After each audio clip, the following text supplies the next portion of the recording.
Thank you for joining, and apologize for us being a few minutes late here. A couple of tech difficulties, but we're all sorted out. So thanks so much for joining our session today. My name is Trish Nixon, and I'm Managing Director of Commercial Banking at BCIB. I'd like to kick off, as we do, with a land acknowledgement. I'm calling in from the traditional territory of many nations, including the Mississaugas of the Credit, the Anishinaabe, the Chippewa, the Haudenosaunee, and the Wendat peoples, which is now home to many diverse First Nations, Inuit, and Métis people.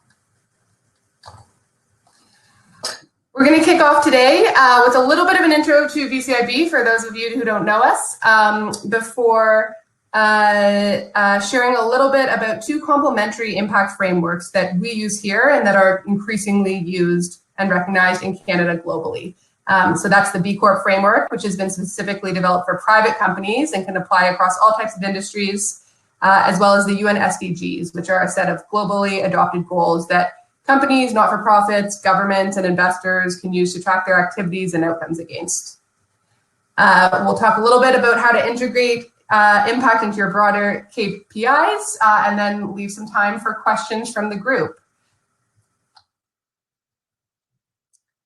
So first of all, for those who don't know us, BCIB is a Schedule I bank owned by Vancity Credit Union out in British Columbia on a mission to change the face of banking. We're the only Canadian bank exclusively focused on partnerships with organizations that drive social, environmental, and economic change. And this really starts with our values. We're a member of the Global Alliance for Banking on Values. Some of the principles of value-based banking include social and environmental impact and sustainability at the heart of our business model. We're grounded in communities, serving the real economy and enabling new business models to meet the needs of people. We care about long-term relationships with clients and understanding the direct understanding of their economic activities and risks involved. We strive to be long-term, self-sustaining, and resilient to outside disruptions, and transparent and inclusive in our governance practices. And we're joined by a community of values-based banks globally. We also are a certified B Corp, which is something you'll hear a little bit more about today. So what this actually means, we try and use the tools of finance to drive immediate and lasting change in our communities. Our core focus areas are social purpose real estate lending, clean energy financing, and business banking, which is a newer area to us, and we're thrilled to have some businesses here with us today. And we also offer impact investment products backed by the loans which we're deploying into our communities. So that's the what, and it feeds into the values alignment feeds also into how we do it. So we're purpose-driven. We think about how our role as a financial institution can accelerate the impact of the companies we serve. This means being client-focused, really understanding the markets that we're working in, and building deep relationships for mutual benefit. And we're solutions-oriented. This work can be hard, but our client success is our success, and that's where our impact stems from, and we go the extra mile to structure solutions that work. And finally, we're sustainable. We tie our growth objectives to our impact objectives, which creates a virtuous cycle. So these are just a few of the KPIs, impact KPIs that we've chosen to measure in terms of social purpose real estate projects financed, units of affordable housing, square feet of nonprofit and community spaces. On our clean energy profile, we've chosen quantifiable metrics around tons of carbon avoided, megawatts of renewable energy generated, and megawatts of energy saved. And so that's just a little bit about us. And of course, we're happy to follow up to get to know you better. But before I introduce my colleague Jennifer to dive into the meat of our session today, which is going to be quite jam-packed, I thought I'd start with a few tips to keep in mind. Both Jennifer and I have been working in the impact investing space for a long time. And some of these tips I think will be helpful as you think about how you can apply impact frameworks to your own business. The first of which, do not let the perfect be the enemy of the good. Standardized frameworks can be really helpful tools, but when it comes to impact measurement, there's no one size fits all. To be sustainable for you and your business, your approach has to work for your business in the context of the priorities, in context of all of your priorities, which are hopefully complementary and sometimes can be competing. So it's important to get started and pick something that works and learn as you go. Second, don't be afraid of the shadows. No one's perfect, and oftentimes where we're weakest is where there's the most opportunity for growth, learning, and improvement. Third is an important one. Change making is delightful. We're all here because we want to be a part of a better way of doing business and reshaping our economy. And this work, it should be both challenging and fun for you and for your teams and your stakeholders. Egos can get in the way of progress for the greater good, so let's let them go for our session today. And finally, move fast. I think this cycles back up to number one, but now is the time. Let's get ahead of the curve and let's learn as we go. So with that in mind, I'm going to hand you over to my colleague, Jennifer, to take you through some more detailed information. That's great. Thanks very much. Perfect. So the world, and we are seeing the signals all around us. Businesses are increasingly being called to a higher purpose, and you can see that in signals over time. So as a way to kick off my section of the presentation today, I'm going to share some of the most gritty, heartbreaking, exciting, and empowering signals that surround us. Next slide, please. Next slide, please. Sorry, thanks. So when we look at impact and when we think about how businesses are thinking about impact and thinking outside of their own shareholders, it really starts in 1970. So 1970, Milton Friedman, who was an economist that gained popularity and position through the 60s and 70s, was quoted in a New York Times article saying, "The business of business is business." He defined the Wall Street approach to profit at all costs, and this was the common way of thinking for the next few decades. Business is business is business. The one purpose of a business is to make money for the shareholders. Next slide, please. And that was a common way of thinking for the next few decades. So we're going to skip a few decades right now and go, oh, sorry, can you go back one more? So 2018, so it's a really good example. In 2018, Danone North America became the largest BCorp certified company in the world. As a major multinational corp and only one of a cohort of 50 multinationals attempting to achieve BCorp certification, this was a pivotal moment for the BCorp movement. Behind the scenes, Danone was in conversation to secure a $2 billion loan from a group of large financial institutions. What's interesting is the interest rate on that $2 billion loan was tied to their environmental, social, and governance performance, or their ESG performance. So this was the first time that the financial market signified that there is a potential, there is a lower cost of capital for doing good. Next slide, please. Excellent. And then 1 year later, the Business Roundtable, which is a group of just under 200 CEOs from America's largest companies, met to discuss the future of capitalism. At this meeting, the majority, 181 of them, signed on to the statement of the purpose of the corporation, which repudiated the previous declaration that it's just the shareholders that mattered. This declaration said it's not just the shareholders. The duty of management and the board of directors is for the company's stakeholders. It includes the customers, the employees, suppliers, communities, as well as the shareholders. So this was a major change in focus, and this is corporations saying it's not just about profit. We do have a duty to all of our stakeholders. Next slide, please. Thank you. So in 2019, the defining movement for the climate crisis was epitomized by youth leaders such as Greta Thunberg. We saw the largest environmental strikes in world history. At BCIB, we took the day off to march in Toronto with over 4 million people participating worldwide in those strikes. That same year, 120 plus BCorp CEOs signed the statement in support of climate action. And we've seen greater signals that have come about in the last year, including the new president in the US who has signed on to do more. Great. Yeah, next slide. Not that this needs a slide, we're all still living through it, but a year ago today was when the WHO declared the global pandemic that we're still living in. And, you know, I'm sure many of you remember how weird the first and strange the first few days were, but there was two big changes that came out from a corporation point of view. First was supply chains matter. Canadians, like a lot of the other countries, went into panic buying mode, and we learned some lessons about how global supply chains work. We also learned the importance and the impact of supporting our local businesses. So a lot of us have actually changed our buying habits, and we've become more aware consumers of where did the products come from? Are we supporting local? How can we support local more?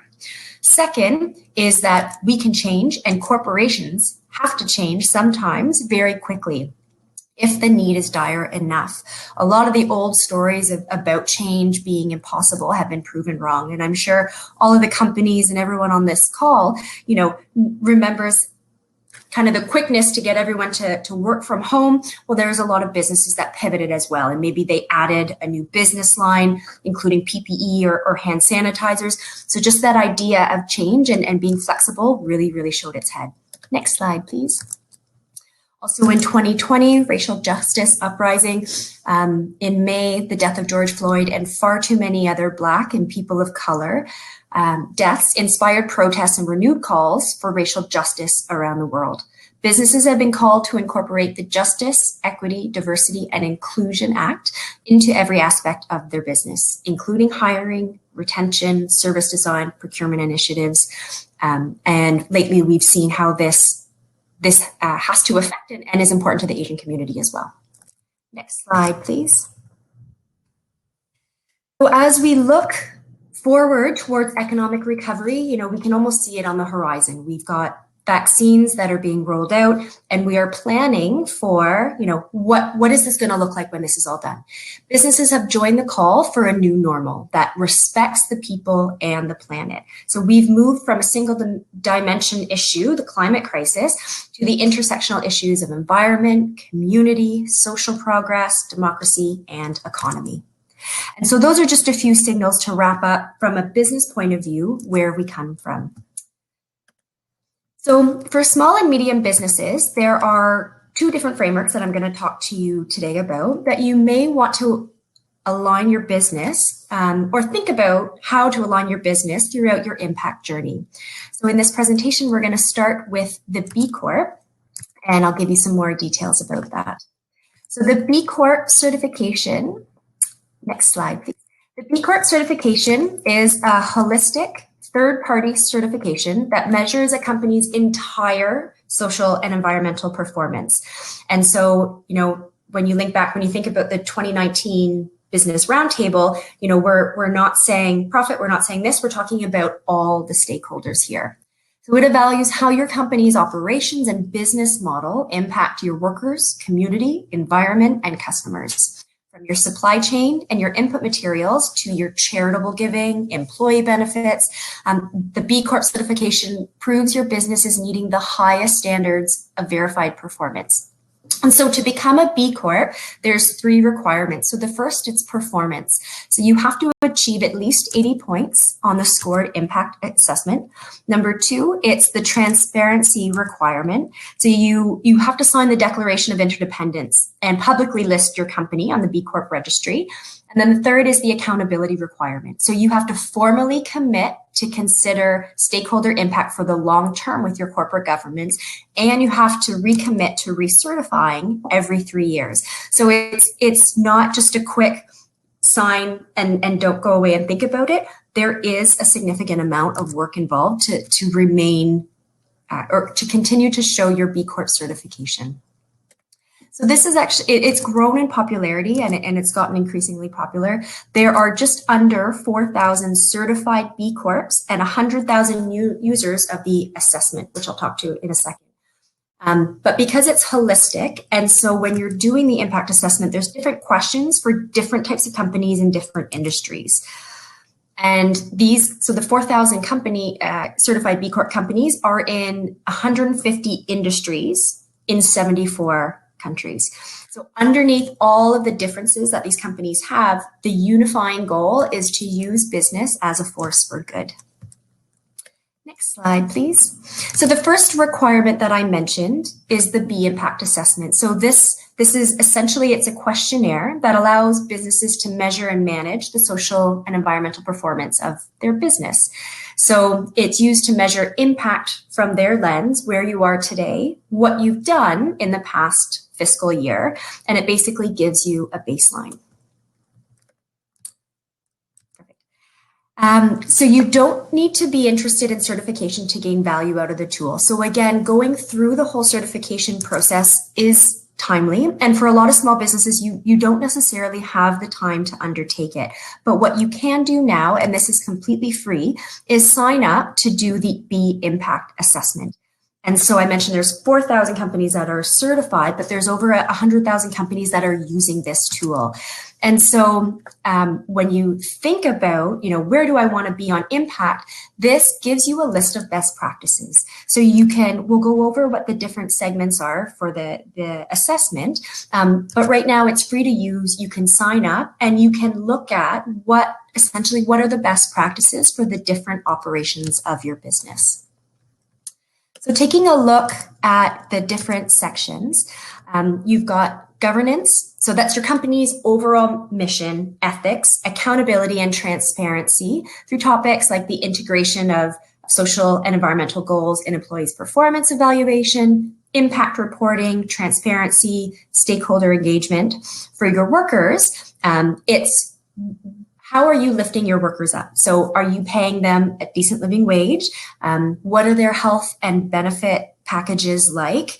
Employee health and safety, professional development opportunities. Community is your company's contribution to the economic and social well-being of the communities in which it operates.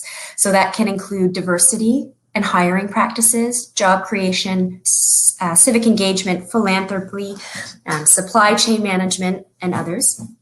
Environment, it's pretty obvious, but your company's overall environmental stewardship. And so, you would be looked at differently if you're a manufacturing company versus, a retailer, but, are your practices up to the best standards, and how can you do a little bit better?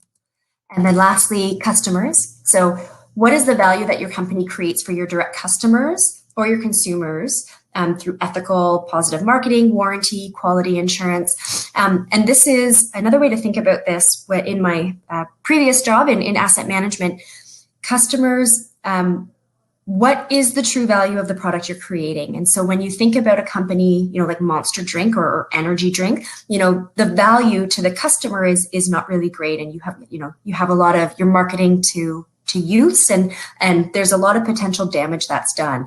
Versus, if you're a local farm, if you're a local manufacturer, what is the value that you're providing to customers? And again, it is a pretty big scale. So let's dive down into, I'm going to go through a couple of examples about these different sections to give you an idea about what these questions are and how they might be useful. So for governance is split into two sections. So first, mission and engagement includes whether you have a mission statement in the first place and how well it is operationalized. The second, ethics and transparency, includes factors related to good corporate governance, including structures to promote ethical decision-making, like a code of ethics, financial controls, internal governance, features such as organizational charts and written job descriptions. So let's look at a specific question under governance. And so we chose this one. So does your company's formal written corporate mission statement include any of the following?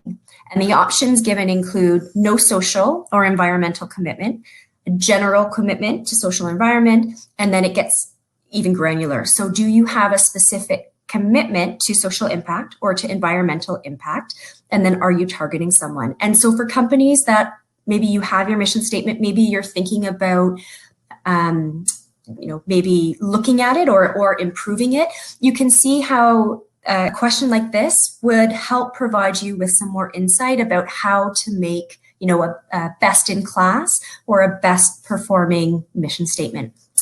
And next slide, please. I'll give you just a little tip. For all of these questions on the B impact assessment, they all come with a lot of help. And so there's a learn function on the top right, and it's very easy to use. It includes further context, resource, and example. So it can give you other examples from businesses that are in the same industry about, what they're doing and how they did it. So that's just, it's a good tip to have. Okay, let's look at workers. So workers, there's 4 sections. So financial security looks at all the ways you can financially support your employees. It includes base, competition, but also employee ownership opportunities. Health, wellness, and safety looks at the financial health of your employees in addition to health, wellness, and safety. And note, because the B Corp assessment, it's an international framework, there are a few steps within this assessment where there is a Canadian advantage. And so just by having public health care, this section, there's a couple of extra points available, which is great. For career development, it includes the types of training available from the get-go, employee reviews, workplace development, but also, are there other skills available to your employees that they can learn? Engagement and satisfaction, considers it from a two-way communication point of view. So formalized satisfaction and engagement work, flexible work, time off, caregiver leave, and others. And so if we look at a question under the workers section, does your company provide any of the following training opportunities to workers for professional development?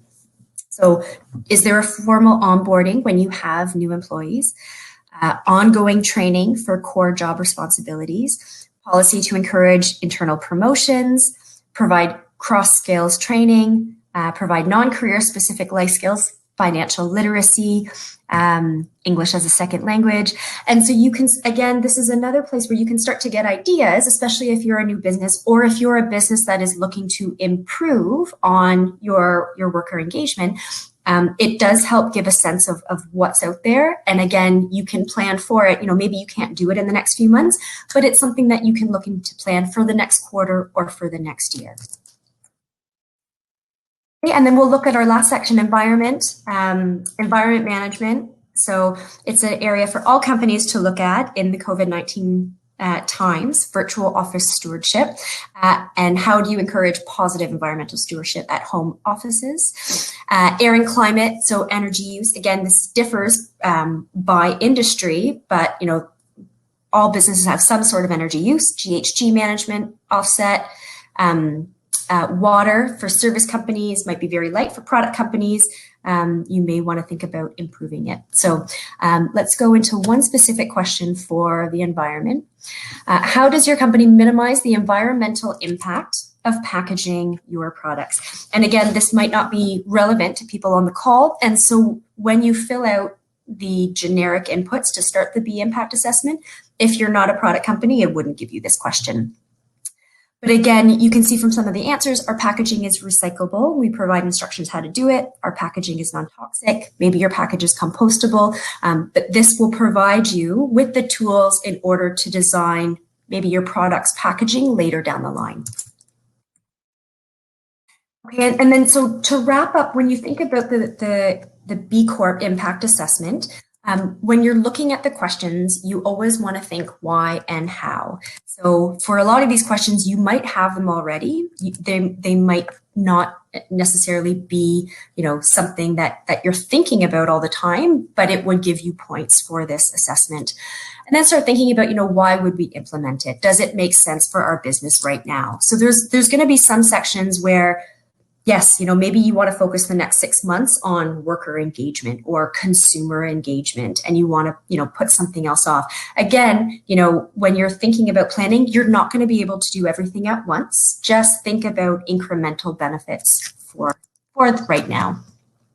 So the next slide, this is just an overview of what it looks like, and it's just to get you familiar. So the easiest way, so Trish and I worked with a company called Decade, which will provide you with more information to come up with this material. And one of their recommendations is just to get into it. It's free to sign up. It's free to start using. And once you get interactive with it, you'll feel more comfortable with it. And so once you enter your company's name and you create, a login, this is what you're going to see. So on the left-hand side, you can click on the B Impact Assessment. You can click on the different sections, and it will take you to that section, and you can go through the questions. And their recommendation is to always start on the section that you're most comfortable with. So if you know that you're really strong on environmental stewardship, start with that section and then work on the others. Okay, so the second framework to give you an overview of is the UN SDGs, or UN Sustainable Development Goals. And so the BCorp certification is, where is a company now, and how do our practices compare to best practices now? Whereas the UN SDGs are inspirational. So the goal is that by 2030, which is very near, it's a year reference for the achievement of these goals. So as businesses, when we think about what's our 10-year plan, this is a time frame that it is both far off, but it's also very, very near.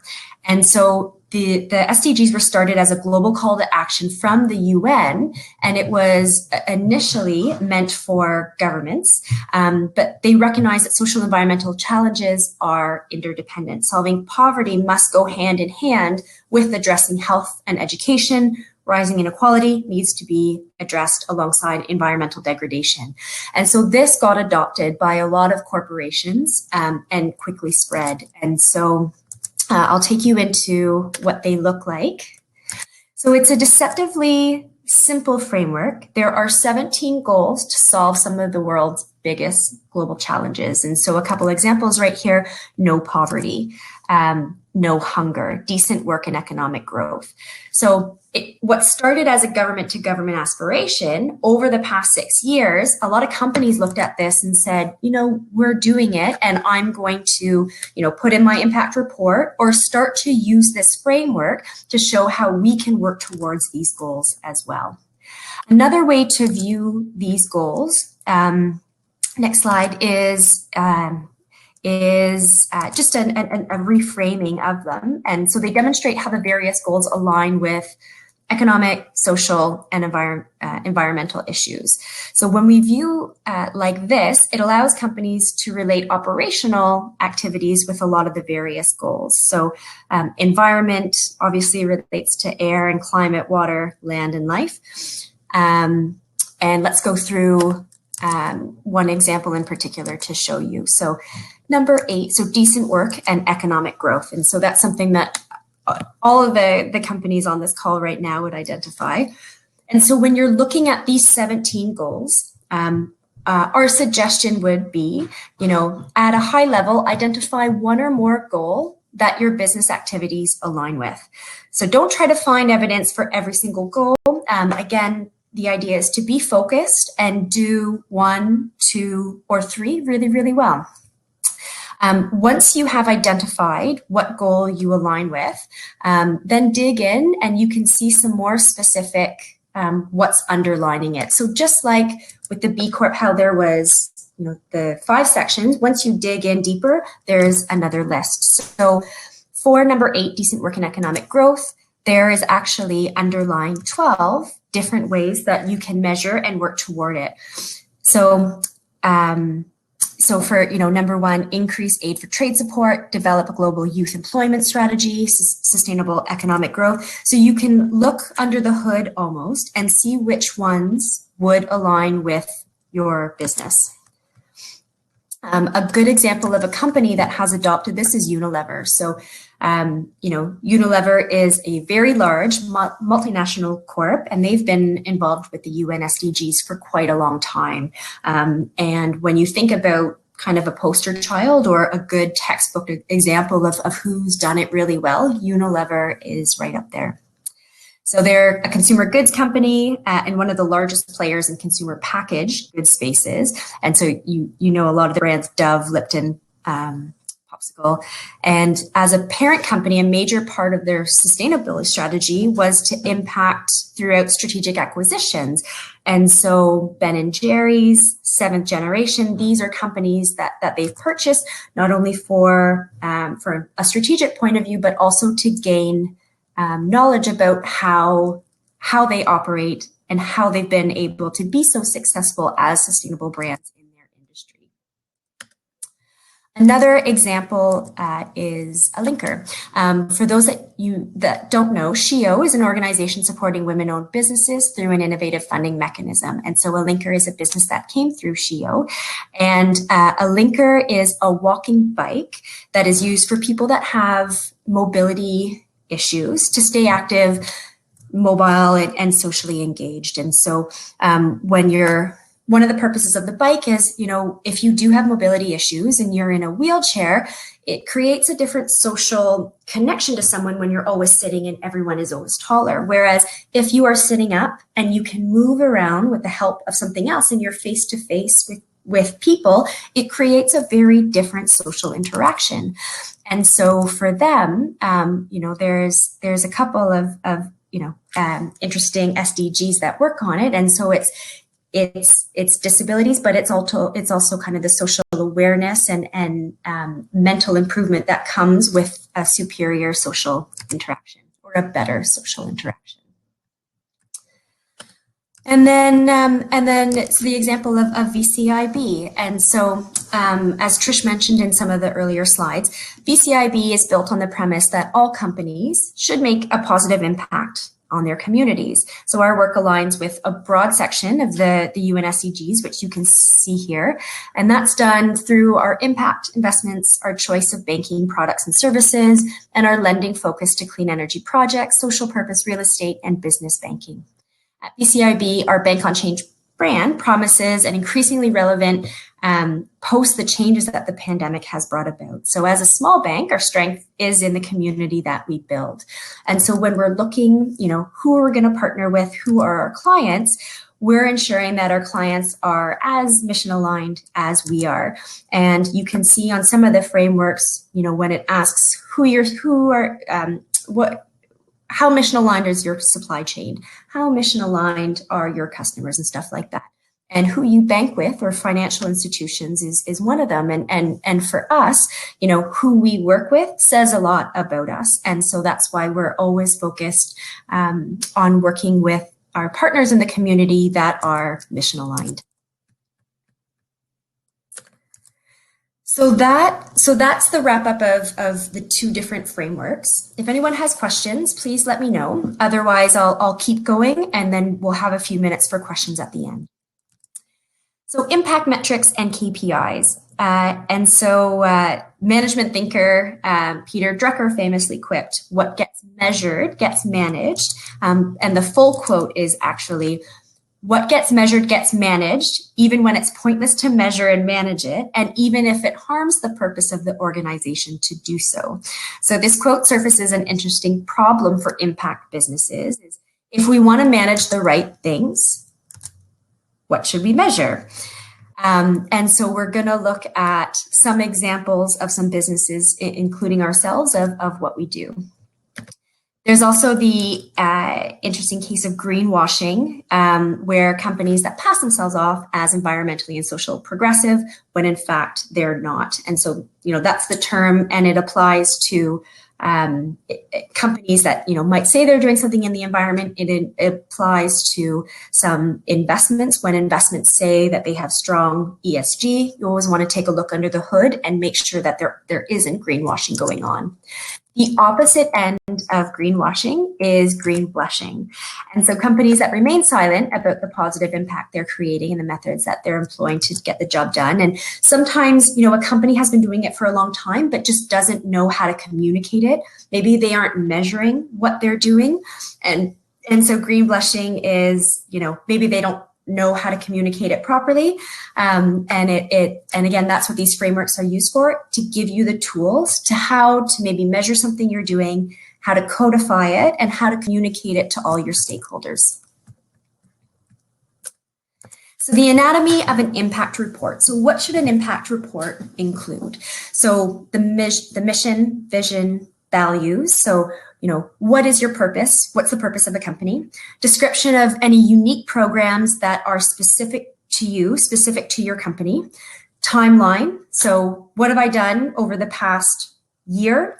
What's my plan for the next 5 and 10 years? key performance indicators and metrics, and then goals and progress. So we'll look at a couple of examples. So Ben & Jerry's, their impact report is called a SEER, Social Environment Assessment Report. They've been doing this since 1989, so over 30 years, which is just incredible. And so just to take a look at them, perfect. So what we do, why we do it, and how we do it. So that's the first part of the impact report anatomy that I mentioned. So that's the mission, vision, and values. And this is something that a company, you can update over time as, businesses shift, but essentially, this will be your core values. So Ben & Jerry, so interconnected core, activism, equity, dairy, obviously that's very unique to them, fair trade and climate. So this is the description of unique programs. So this could be priority areas for a specific company, highlighting major areas like dairy, obviously for an ice cream company. And so some of these might change over time, but some might add, but some of these are going to stay forever. So dairy practices within the dairy farming industry, that's something that Ben & Jerry's will always look at. And then so here, once you click under all of them, and so we won't go through, but it will give you the rest of the sections of the impact report that I mentioned. So, for dairy, for fair trade climate, they'll talk about what they've done in the past year. They'll talk about goals and footprints. And so that's where, under the unique programs, that's where you're going to have your specific metrics. So impact business model metrics. So when you're thinking about KPIs and when you're thinking, so key performance indicators, and when Trish started off the presentation, she told you what some of ECIBs were, which was units of affordable housing, the number of buildings, square feet for clean energy, its number of new projects, its the amount of energy produced. All of those key performance indicators are going to be unique to your business. And so to help you start off thinking about, well, what should I measure? What should I manage? That's where you can take a look at the UN SDGs, pick a couple of sections. For a lot of companies, it might be water. Well, what are the different water metrics that you can do? Take a look at the SDGs and they can list. And they're, it's improved water through manufacturing capabilities, maybe new technologies to use recycled. Again, it's very specific to your business, but to get an idea of what others in your industry are doing, you can take a look at the SDGs. So I mentioned water. Water obviously is a key ingredient in a number of products. And so number 6 and number 14, there's different metrics under each, but a lot of them are related. Even for BCIB, reducing poverty is connected to economic growth. And so there's different metrics again under each, but just because you're doing one, there might be some in some of the other sections. Land use, again, similar. There's going to be similar specifics. I want to make sure I get to the next slide. So this isn't something that I'm going to go over in this session today, but this is just a useful framework for you to start thinking about some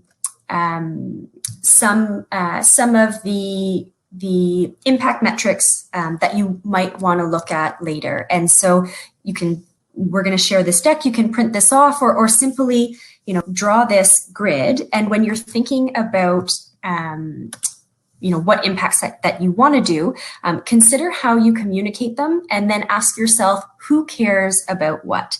So why do I want to measure this? So why is this good for me to do it? How am I going to measure it? And then who's going to care that I'm doing it? And so this exercise might help you identify, there might be metrics that you thought were important, but they might just be beneficial for internal stakeholders. That's fine. Maybe what are some of the metrics that your customers might want to see? And again, taking a look at other companies in the industry, or again, taking a look at the UN SDGs can help you answer that. So this is kind of just a takeaway. So finally, just some next steps if you're thinking about doing any of this. From Trish's impact tips, just do it slightly. Do it every step. You're not going to be completely done very quickly, but just begin to lead into it. So crack open the B impact assessment, get a sense of what best performance are. And again, you're not going to be able to do everything overnight, but you can create a plan about, I'm going to work on this section and I'm going to work on environment, next quarter. Sit down with your team and share what you've learned and get everybody thinking. And, especially from your colleagues that work in different sections, what are they interested in? And what do they think that your customers want to see? Reach out to your local, your B local group. So the B Corp directory is available online. It's available to everybody. So you can take a look at some of your neighbors, some of your companies in the same industry, maybe they're in another province, and you can ask about their journey and get some of their insight. And remember, perfect is the enemy of good. Focus on the progress, not at being perfect at all of those steps. And that's everything from me. So yeah, so if you have any questions about any of the material that Trish presented or any of the material that I presented, I'd be happy to answer. And I'll come and join you as well to thank you, Jennifer, for that presentation. Yeah, we'd love to take questions from the group. If there's any questions about the B Corp assessment, SDGs, developing your own bespoke impact framework, how we've done it at BCIB, feel free to chime in. I'm not sure if there's any way to speak or if you have to type your questions. But if you type your questions in the chat, we're happy to answer them. I'll make Trisha and my email available to everyone as well. So if you're too shy, if you want to contact us at a later date, we'd also be very happy to answer offline. And I'll just say one final comment. I think this is, it's a work in progress for everyone. We're a self-identified impact bank. We've taken a lot of steps along our own journey, and it continues to be a work in progress. So, we've highlighted some of the key performance indicators for a couple of our lines of business, and as we continue to build them out, we're adjusting that. We're adjusting our framework as we learn. This is an ongoing journey. We're on it too, and we love to support those in our network ecosystem and clients that are taking the leap to embark on the journey as well. Jennifer, before we sign off, I know there was one other resource that we could potentially point folks to if you're interested in going through the B Corp certification specifically. Decade Impact is a group that we've worked with. Their website's decadeimpact.com. And they have a program called Getting to 80, which is a 6-day program where they're guiding participants through the world of impact, purpose-driven businesses, and the B Corp certification in particular. So they've spent a lot of time developing that program. You got a little bit of a high level here, but if you're interested in learning more, I encourage you to check that out. And as Jennifer said, feel free to reach out to either of us. I think you got the email to register for this event from me and with Jennifer and CC. So we'd be happy to follow up with all of you and answer any questions that you have directly. Trish, I think there's one question from Peter Miller. Are you known as the lone arranger? Sorry, what was the question? Oh, are you known as the lone arranger? We are, I'm not sure I quite understand the question there, Peter, if you want to clarify. We are a lender. So, as a commercial bank, we're providing financing in a few core areas, and generally we're providing outside of our niche clean energy project finance and social purpose real estate. We're lending to small and medium businesses for working capital, equipment loans, term loans, and happy to chat about financing needs as well. And we like to think about the general focus of the companies that we're working with as it comes to impact, as well as use of proceeds and our ability to accelerate any impact that you're looking to achieve, and provide the financing needed to get there. So feel free to reach out on that front.